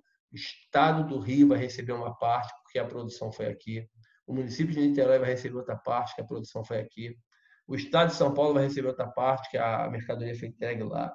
E o município de Campinas vai receber outra parte, já que o produto foi entregue lá. Automático. Não vai ter discussão para lá e para cá. Isso tem que construir, não é simples. Mas vamos brigar, pô, vamos botar isso para funcionar. Não tem receita de bolo. Tem que encontrar um racional aqui, tá? E essa história que todo mundo vai ficar igual no final da arrecadação, isso não existe. Então não vai fazer reforma. Se é para todo mundo ficar igual, não existe. Tem que reformar. Algumas coisas vão acontecer para lá e para cá, e depois tem que tentar ajustar. E o governo federal é para isso, para equilibrar as regiões mediante os ministérios lá de desenvolvimento regional. Os ministérios de desenvolvimento regionais da vida, eles têm que fazer esse trabalho de integração regional. Tá? Aí prossigamos. Então, você arruma o ICMS, arruma o IPI também. O IPI passaria a ser efetivamente seletivo. Ele fica lá, não acaba com o IPI. Ele fica seletivo. Só que sem imbróglio. Eu vou zerar a alíquota para quase tudo. Eu vou deixar o IPI para 6, 7 produtos ali. Só supérfluo, realmente supérfluo.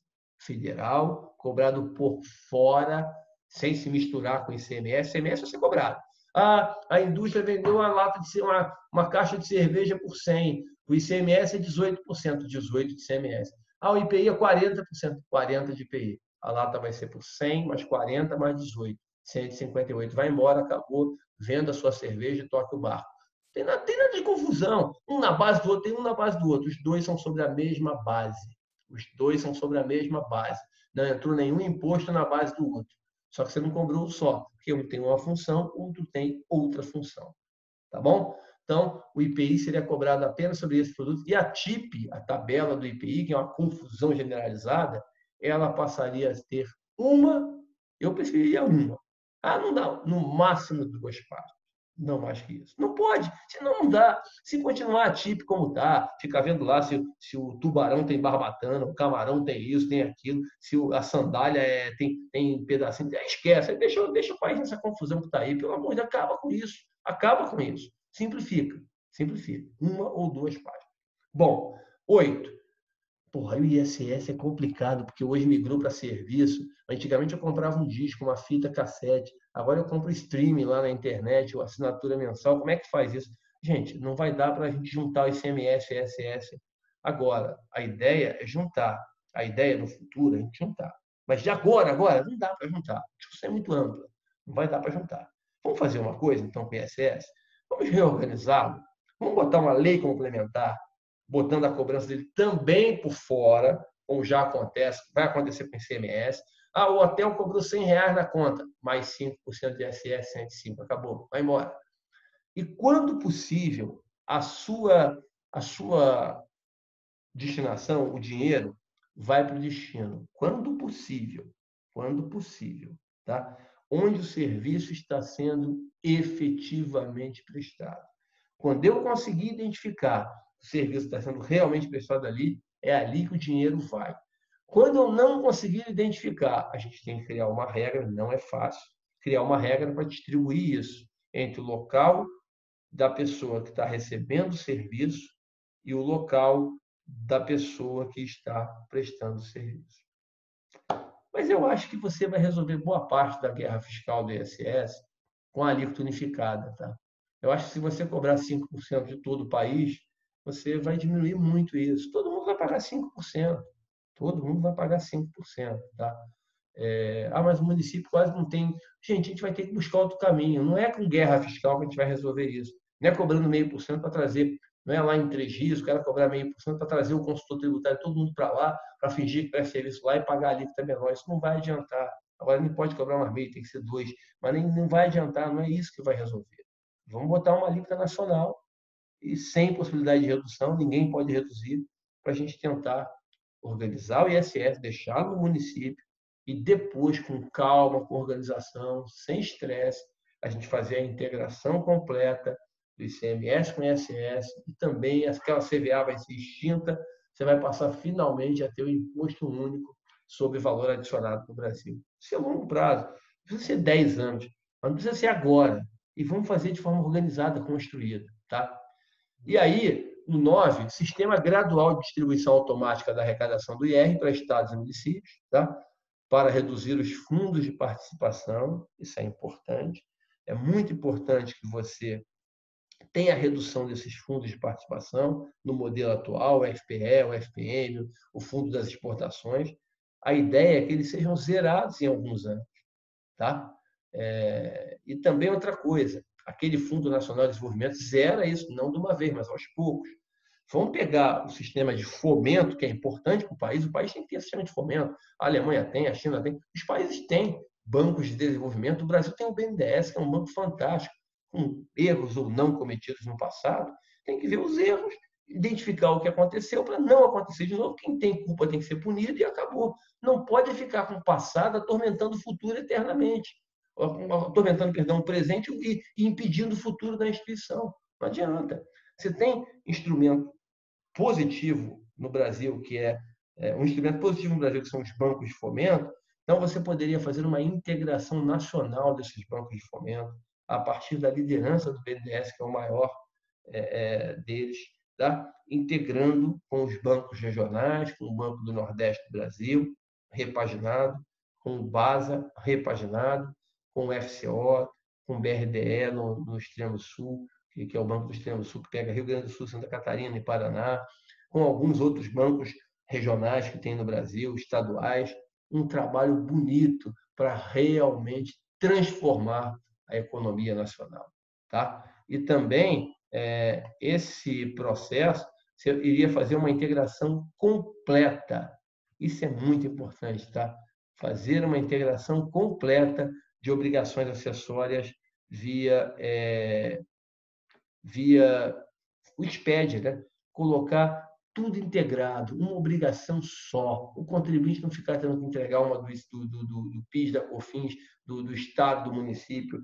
Vamos simplificar esse negócio, vamos unificar obrigação nacional de entrega do ICMS, obrigação nacional de entrega do ISS. Vamos arrumar a casa, vamos arrumar, isso vai ser muito bom. Essa simplificação vai ser formidável, vai colocar muitos recursos no Brasil. O investimento vai vir para cá, sim, mas com o sistema tributário organizado ele vai vir muito mais facilidade. Tá? E aí, os caminhos, estamos na reta final, né? Os caminhos da nossa reforma tributária, o que poderia se fazer? A gente esquece política com complicação. Vamos pensar no que o governo que está aí tem que fazer. Se é o Congresso que vai fazer, não interessa. O país tem que fazer. O país tem que fazer. Não é o governo que tem que fazer, é o estadual, o municipal, é o país. E não é para beneficiar A, B ou C. No final, as pessoas têm que ser cobradas, cada um pelo que fez. Cada um pelo que fez. E o mais importante é a gente não deixar a atividade econômica, não deixar a sequência do processo morrer por discussão política, por torcer, tomar aquele pior, é como você torce para um time, mas o cara que está dirigindo o teu time lá não é o que você gosta. Aí você torce para o time perder? Jamais. Você quer que o time ganhe. Depois você vai brigar com ele, mas você quer que o time ganhe. No Brasil, você quer que o Brasil vá para frente.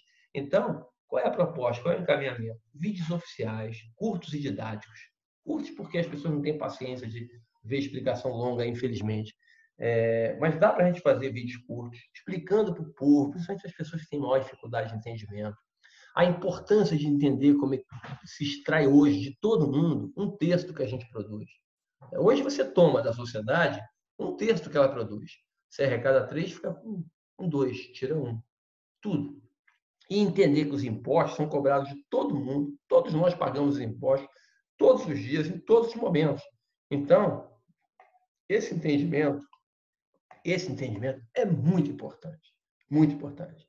Segundo, entender que há gastos e despesas que não podem ser cortados de forma imediata. Não adianta. Eu quero resolver a reforma, fazer a reforma administrativa. Vai fazer.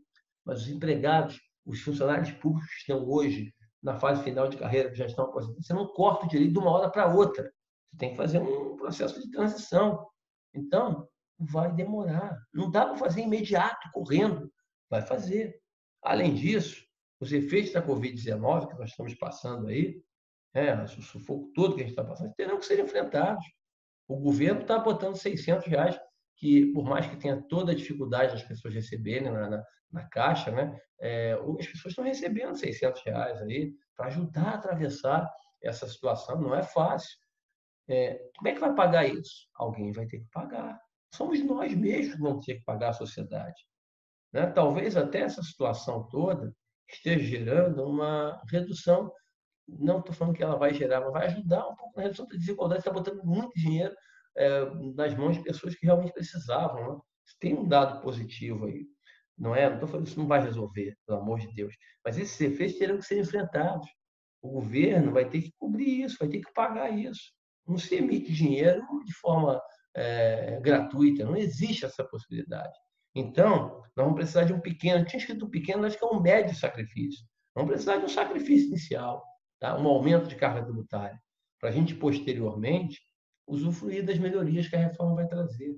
É fundamental ter um modelo tributário eficiente, renovado, mas não dá para ficar com esse discurso, e aí não é crítica a ninguém, é só constatação, e cada um avalia o que quiser. Não dá para ficar com esse discurso que liberal não aumenta imposto, eu não aumento imposto, esse não aumenta, isso é socialista, isso é comunista, isso é de direita, isso é de esquerda. Enquanto a gente ficar tentando ir para a direita, para a esquerda, para o meio, a gente não vai para lugar nenhum, a gente não olha para frente. Enquanto a gente ficar obcecado com discussões tolas de direita, esquerda, liberalismo, socialismo, a gente não enxerga para frente. A gente não anda para frente. Então, vamos andar para frente. Vamos fazer um sacrifício inicial. Vamos aumentar um pouquinho a carga tributária. Não é aumentar gasto público, é aumentar um pouquinho a carga tributária para a gente passar por esse sufoco, tá? E redesenhar, começar a reforma já, 2021. Por isso que eu fiz esse vídeo. É fundamental começar a reforma tributária, tá?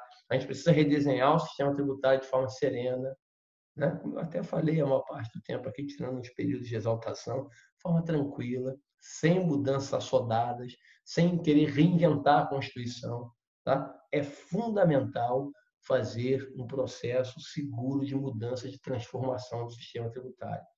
Nem pasmaceira, deixar como está, nem querer mudar tudo. Tem que mudar de forma profunda, mas também serena, também organizada. Senão a gente vai se perder. Tá? Portanto, o que a gente precisa é de uma pequena emenda na Constituição. Vai ter que mexer na Constituição, mas não dá para mexer nela de forma profunda. Tem uma proposta lá no Congresso que mexe em 43 ou 44 artigos da Constituição. Poxa, pelo amor de Deus, não faz isso. Não faz isso. Vai mexer, vai desfacelar a Constituição completamente. Não, aí também não. A gente faz uma emenda só, com alguns ajustes ali. Tá? Vamos fazer leis complementares e ordinárias fortes. Esse ano está muito difícil, mas vamos fazer nesse ano de 2020. A sociedade tem que participar disso com intensidade. Eu vou fazer tudo que eu puder aqui. Vou tentar fazer vídeos curtos aqui para ajudar a explicar cada ponto da reforma tributária, tá? Que tem que ser feita. Mas é necessária, fundamental. A gente precisa melhorar o sistema tributário atual e é necessário depois que a gente integre essa reforma tributária com outras reformas fundamentais. Que eu sei que elas estão em andamento. Algumas ideias, outras já estão conversando aí. Reforma administrativa. Reorganizar o serviço público é fundamental. Agora, não satanizem o funcionário público por si só. Tem muita gente muito séria no serviço público, muitas pessoas sérias, competentes, trabalham demais, se entregam. E, na maioria das vezes, muitas vezes, com remuneração até abaixo da capacidade. Tá? Tem gente que, se for para o mercado de trabalho, alguns já abandonaram. Se abandonar o serviço público, tem condição de ter renda melhor na iniciativa privada. Tá? Então, tem gente muito séria. Então, é preciso valorizar o funcionário público melhor, mas com uma reforma administrativa, com outro modelo. Não pode essa coisa que está aí. Não pode a coisa automática. Ninguém tem que ter promoção automática. Né? As pessoas têm que fazer valer o direito à promoção. Então, a reforma administrativa é fundamental, não é uma equação, nem uma solução fácil, é polêmico, cheio de detalhes. Tá? Tem que tomar cuidado com soluções fáceis, simples. Nada é fácil nesse ponto. Nada é só o que você pensa no primeiro momento. Entenda o todo. Se coloque no lugar de quem está lá. Não faça só pensando do teu lado, do teu pedacinho aí. Tem a reforma geográfica, que é fundamental também. Tá? Eu tenho que retirar a autonomia tributária de municípios com população reduzida. Eu não posso deixar o Brasil continuar convivendo com 5.532 municípios, 69% deles com população abaixo de 20 mil habitantes. Repito, 5.570 municípios, sendo que eu tenho 44% com população abaixo de 10 mil pessoas, 69% com população abaixo de 20 mil pessoas. Não tem sentido. Não tem sentido. Não pode. Eu não posso ter quase 2.500 municípios com menos de 10 mil pessoas morando nele e esse município tem autonomia administrativa, tributária. Não dá. A gente precisa remontar esse negócio. Tá? Depois a gente aprofunda isso numa outra discussão. Reforma política é fundamental, gente. Por favor, a gente precisa reduzir o número de partidos, revisar completamente o modelo atual. Aí tem discussão se deve reduzir o Congresso em tamanho, se não deve. Não é também objeto da gente discutir aqui, mas não dá para deixar esse processo como está. Ele precisa ser remontado também com certa urgência. Tá? E, por fim, é muito importante a gente fechar aqui esse bullet final. Né? As reformas têm que ser feitas, porque a gente precisa de um novo Estado brasileiro, um novo pacto federativo. Mas a gente precisa remontar o Brasil e colocar a prioridade número 1 do Brasil. Não tem que ser o sistema tributário, nem o sistema previdenciário, nem penal, nem trabalhista, nada. Tem que ser educação. Só a educação transforma. Só os livros, só a leitura, só a transformação cultural transforma um país. Né? A minha esposa, de vez em quando, brinca quando vê os livros aqui e quando vê os livros nas bibliotecas bonitas que aparecem, principalmente dos jornalistas. Né? Jornalistas tem que ter uma biblioteca muito grande, porque é o trabalho principal deles. Né? Ela fala, duvido que ele deu. Eu falei, na maioria das vezes que a pessoa tem as bibliotecas dela, elas leram os livros todos. Eu já li todos esses, todos eles. Li todos? Claro que não. Você lê um trechinho de um trechinho. Alguns você lê todos, de ponta a ponta. Alguns você lê mais de uma vez. Eu li alguns aqui umas 4, 5 vezes. Mas é muito importante isso. Educação transforma. Então, que a gente tenha serenidade para trabalhar com profundidade numa reforma tributária, sem paixão política, sem discussão assodada, sem discussão pequena, demagógica, que a gente realmente consiga transformar o Brasil, transformar o modelo brasileiro tributário e para que a gente possa dar prioridade total, não é nem número 1, é número 0 para a educação e fazer um país bem diferente. Quem sabe os meus filhos já estão aí um pouquinho mais de idade, mas que meus netos um dia, quando eu não tenho nenhum ainda, mas o dia que eu tiver, que eles cresçam e falem assim, poxa vida, eu cresci num país desenvolvido, num país culturalmente transformado. Quem sabe a gente consegue. Tá bom, gente, é isso. Eu acho que terminei, na verdade, a apresentação. Aqui é um slide final só, que eu sempre mostro. Né? Tem meu canal no YouTube aí, com a dica para você acessá-lo, se cadastrar, né? Se inscrever, como a gente chama, né? Cadastrar. Faça a inscrição, assista os vídeos. Tem muito vídeo de reforma tributária, muito vídeo de outros assuntos da área contábil. eu vou tentar continuar escrevendo, vou continuar fazendo o meu trabalho, o que me cabe. O meu livro de reforma tributária já, eu falei que ele ia sair em abril com essa pandemia, eu trabalhei tanto esses 30, 40 dias aí que eu não tive condição de concluí-lo. Vou ter que concluir em maio, está até errado aí, vou ver se até o final de maio eu consigo terminar a segunda edição do livro. Vou colocar integralmente no site do IPEC, que está aí, ipecerj.com.br, tá? E tem muitas outras coisas lá no site do IPEC, espero que vocês acessem. Tomara que você tenha tido paciência e tempo de assistir o vídeo tudo.